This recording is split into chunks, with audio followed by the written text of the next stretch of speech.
Hello students, welcome to TSAT. Welcome to the class on Indian Polity Group 1 TSPSC series.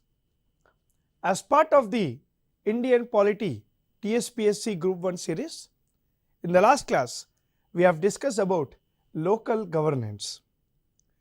And to continue this series, today let us see one more important topic, and that is Indian Judiciary. Indian Judiciary.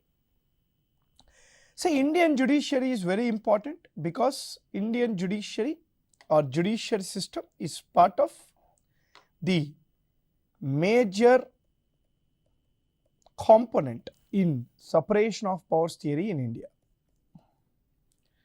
See, as per the separation of powers theory, the state is divided into three major components: legislature, executive, and the third one is judiciary. The main role of the judiciary is to review the laws. Now, on what basis judiciary will review the law is a question mark. On the basis of the Constitution of India. Judiciary safeguards the Constitution of India. Judiciary protects the Constitution of India. Judiciary is a guardian of Constitution of India.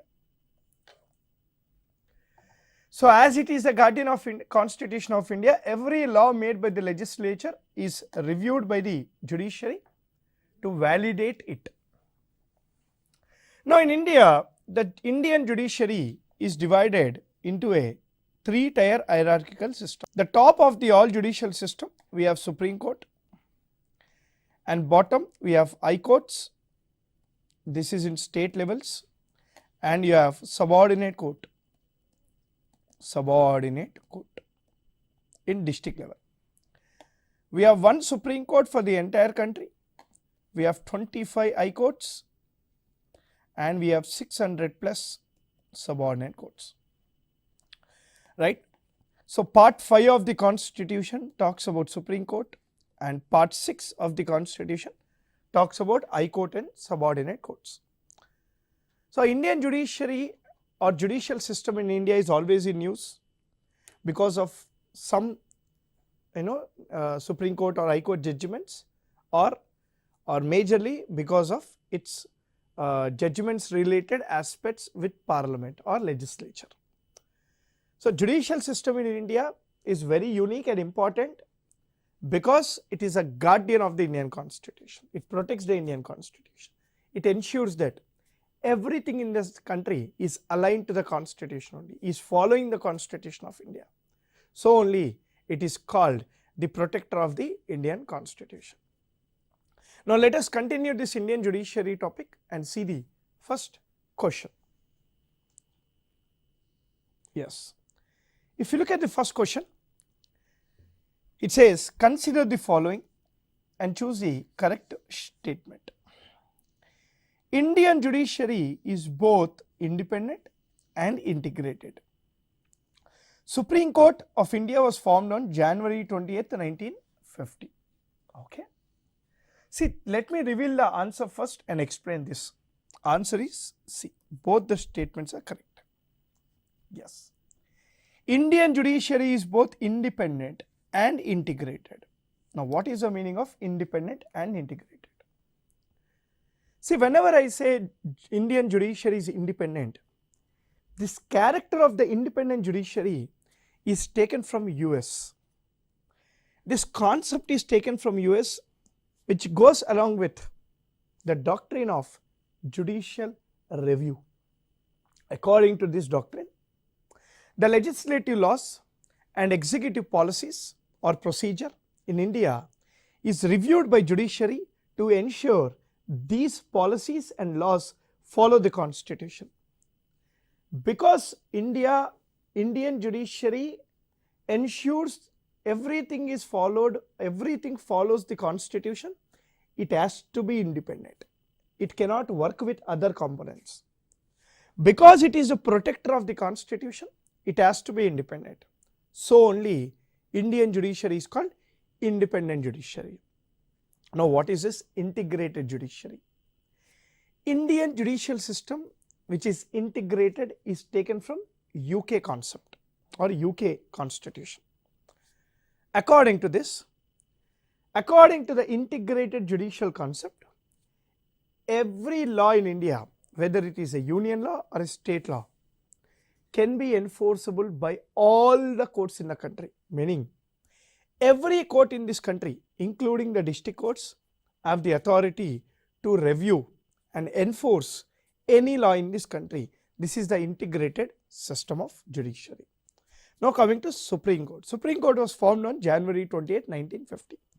Now look at this carefully.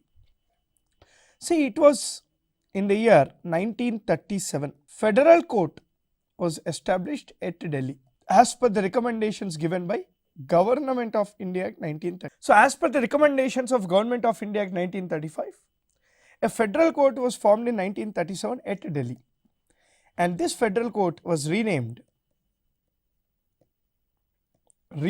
as Supreme Court of India on January 28, 1950. And 1950 January 28, this federal court was renamed as Supreme Court. Okay, so this is your question. Both the statements are correct. Let's go to the next question. Consider the following and choose the correct statement.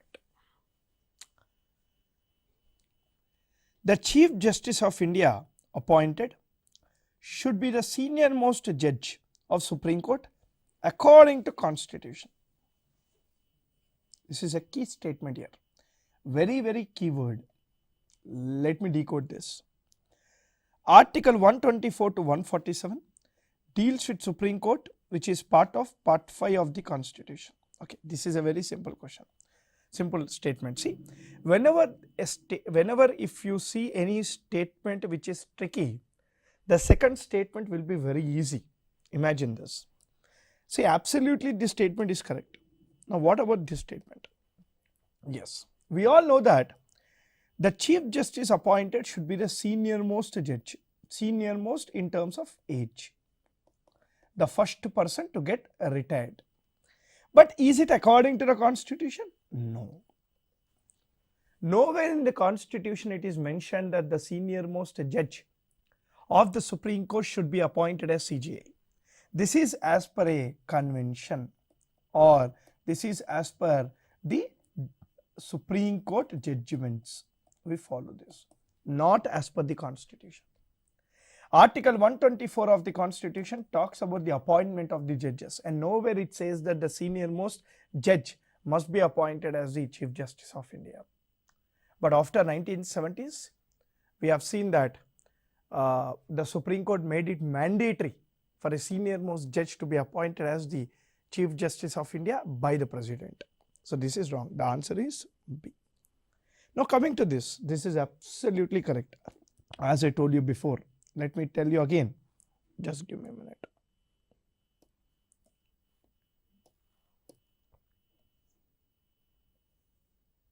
Yes.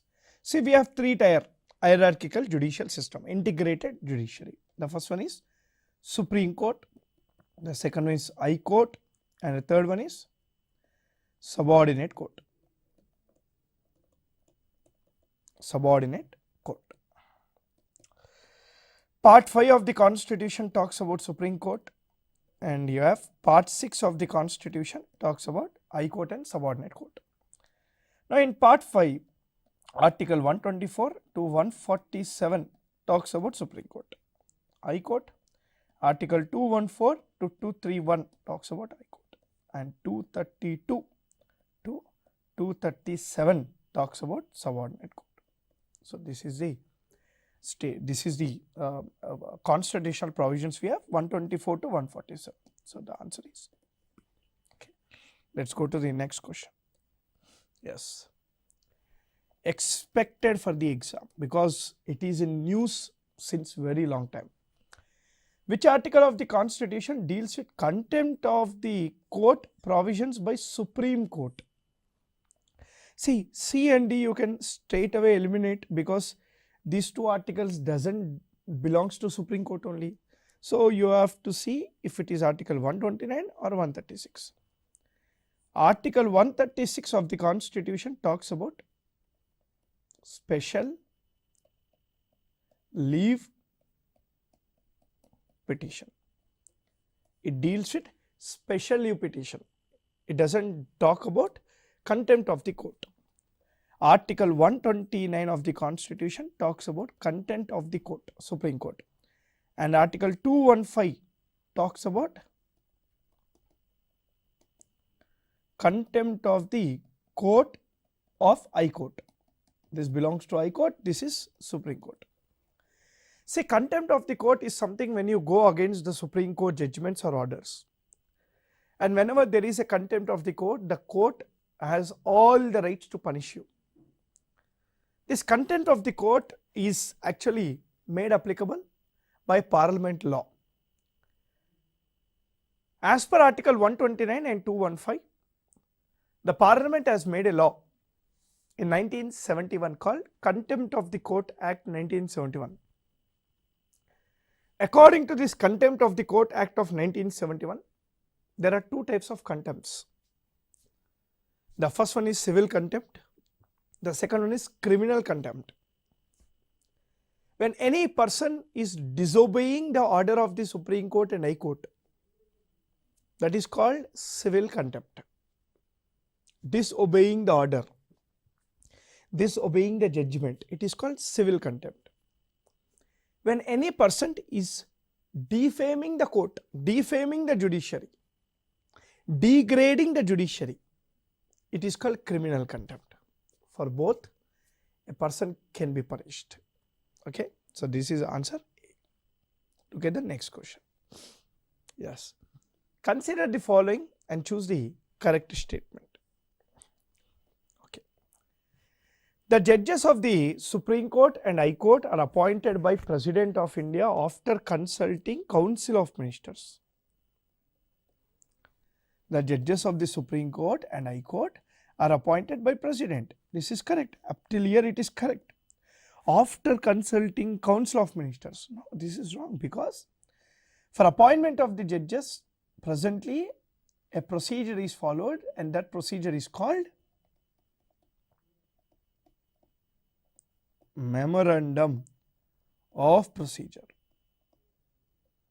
This is MOP. Right? According to Memorandum of Procedure, Ministry of Law and PMO, this is consulted. So this is wrong, not Council of Ministers. The judges of the Supreme Court and High Court are removed by the President, correct? After resolution passed in the Parliament, correct? This is correct. Answer is B. So according to Article 124 Clause 4, 124 Clause 5, these two articles deals with the removal process, according to which it says Parliament has to give a law for procedure to remove the judges of the Supreme Court and High Court. And did Parliament give a law? Yes. It said it gave a law in 1968 called Judges Enquiry Act of 1986. So Judges Enquiry Act of 1968, not 1986. Judges Enquiry Act of 1968, right? So this is your answer B. Okay, 2 only is correct. This is wrong because of MOP. We follow something called MOP, Memorandum of Procedure. Okay, let's go to the next question. Which article deals with the complete justice or curative petition? See, complete justice or a curative petition is a very unique thing followed by the Supreme Court, where all the parties involved in a case are given justice. Generally, not all the parties of the case are given justice, but here all the parties involved are given justice. Now this article, which article talks about complete justice or curative petition? And before that, let me also tell you, recently in Rajiv Gandhi assassination case, the person was released following the complete justice or curative petition. Secondly, Ayodhya. In Ayodhya case, Supreme Court has given judgment following the curative petition, and this curative petition or complete justice is discussed in Article 142. This is expected question for the exam, most expected. Article 142 of the Constitution talks about curative petition. You all know Article 136, I told you just before also, it talks about special leave petition. Now what is Article 137? It talks about review petition.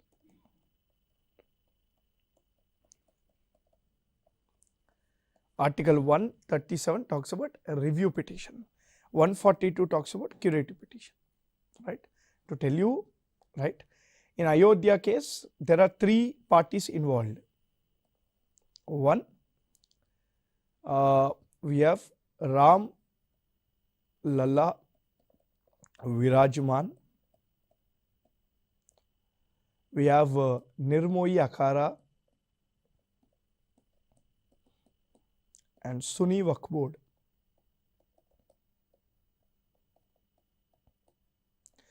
So coming to these three parties involved in Ayodhya case, following Article 142 of the Constitution, all these three parties got justice. How? Ram Lalla Virajman was given the disputed land of Ayodhya, he was given that land. Suni Waqf Board, the Supreme Court has asked the Allahabad government or UP government or the government of India to provide 5 acres alternative land for Suni Waqf Board, and Nirmoyi Akara was made a permanent trustee in Ayodhya Temple Trust. So all three got justice, that is the meaning, and this can be done as per Article 142 of the Constitution. Let's look at the next one, right. Very important, which of the following is an incorrect statement? Incorrect statement. Someone who follows the current affairs will never put this type of questions wrong. They will actually make sure they can easily go through these questions. Look at the options. See, the question is which of the following is incorrect? The oath of the Supreme Court judges is administered by President. The oath of the Supreme Court judges is administered by President. Absolutely correct. The oath of the High Court judges is administered by President. I will come back to this. The oath of the subordinate court judges is administered by Governor. Correct. The salary of the judges of the Supreme Court is decided by Parliament. This is also correct. This is wrong. The oath of the High Court judges is administered by Governor. The Governor has the authority to administer the oath of the High Court judges, including the Chief Justice of the High Court. And who administered the Governor's oath? The Governor oath is administered by High Court Chief Justice. Okay, very, very important. So this is incorrect. Okay, let's go to the next question. Yeah. Consider the following and choose the correct statement. Consider the following and choose the correct statement. The acting Chief Justice is appointed by the President in case of the vacancy of the Chief Justice of India. The tenure of the judge of the Supreme Court is 65 years. Both the statements are correct. Both the statements are correct. See, who is an acting Chief Justice? A temporary Chief Justice. A temporary Chief Justice is appointed in the vacancy of the Chief Justice of India. Vacancy of the Chief Justice. Why will the vacancy occur? Due to a sudden death, maybe a resignation, a removal,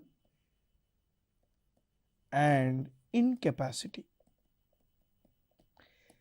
In case of anything, if the CJA position is fall vacant, the President is authorized to appoint a Chief Justice, temporary Chief Justice called acting Chief Justice. The tenure of the judge of the Supreme Court is 65 years of age. This is also correct. And High Court 62 years of age. Okay. Now answer is both the statements are correct. Next question. Right. Look at the screen. Consider the following and choose the correct statement. Consider the following and choose the correct statement. The strength of the judges of the Supreme Court is decided by Parliament. The strength of the judges of the High Court is decided by Parliament. Answer is A. This is wrong. See, the strength of the Supreme Court judges is decided by Parliament as per Article 124. Article 124 says, until or unless Parliament decides, the strength of the Supreme Court judges shall be 7 plus 1, that is total 8. 7 judges, 1 Chief Justice of India. Presently 33 plus 1, total 34 judges are there. And the strength of the Supreme Court judges is decided by Parliament. Then why the second statement wrong? The strength of the judges of High Court is decided by the President time to time. It is not Parliament, it is decided by President time to time. Okay, so that's why this is wrong. Answer is A. Let's go to the next question. Yes. Consider the following and choose the correct statement. The High Court of both Madhya Pradesh and Odisha is in its capital. The Bombay High Court has its jurisdiction over 2 states and 2 union territories. I hope you guess the correct answer here. I am giving you 5 seconds time for you to think and guess the answer. It is not compulsory for all the High Courts to be in its capital, firstly. Secondly, second statement is actually in current affairs. So please think the answer. And if your guess is D, then you are correct. Answer is none. Both the statements are wrong.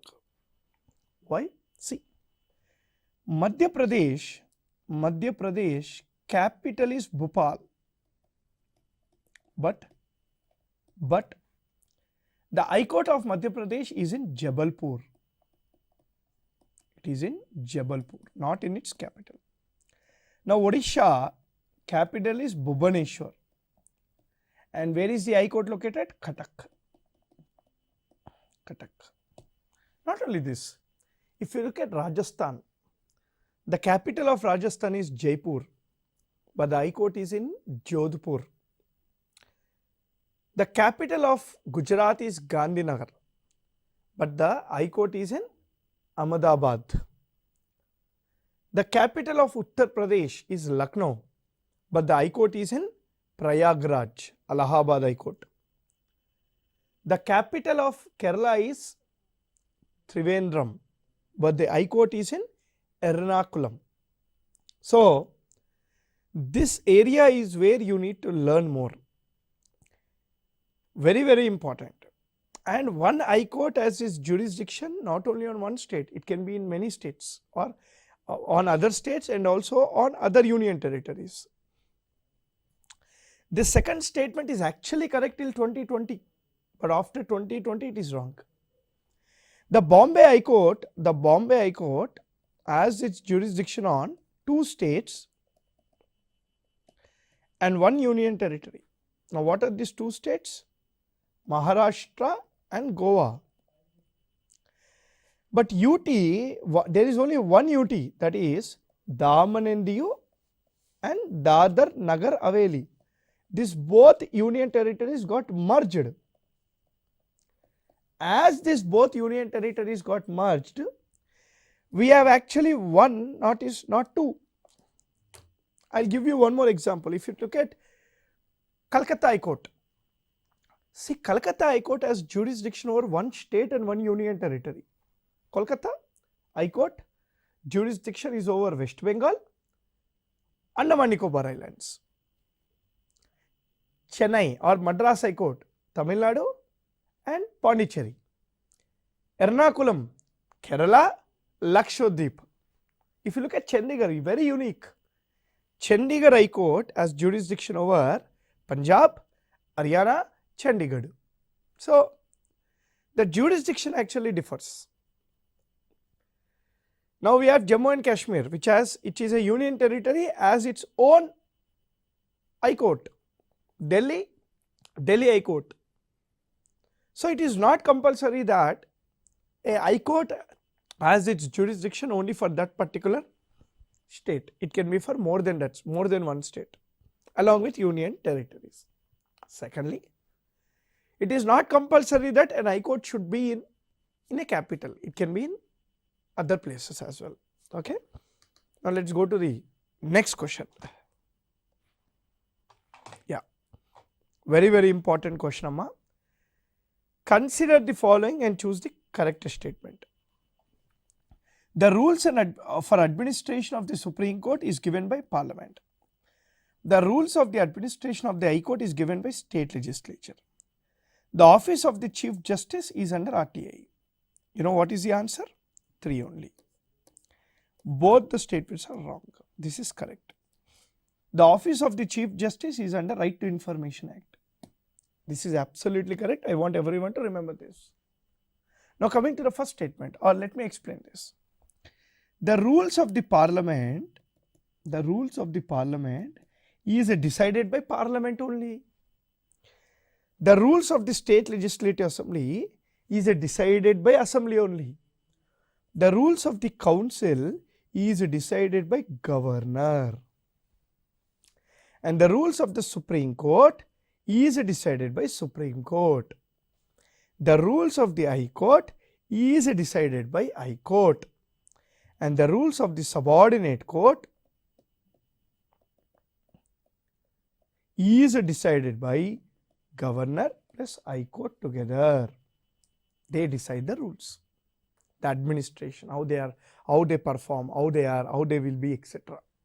Very important for the exam. See, if there is any organization, that organization rules are decided by organization only. They know better how to run that organization. No other outsider can have the rules, have the authority to decide the rules here. That is the point. Now let us see the last question in this series of Indian judiciary topic. So this is your Indian judiciary topic and related objective type questions. I will see you again in the next class with another topic on Indian judiciary for Group 1 TSPSC. Till then, happy learning. Thank you very much. Jai Hind.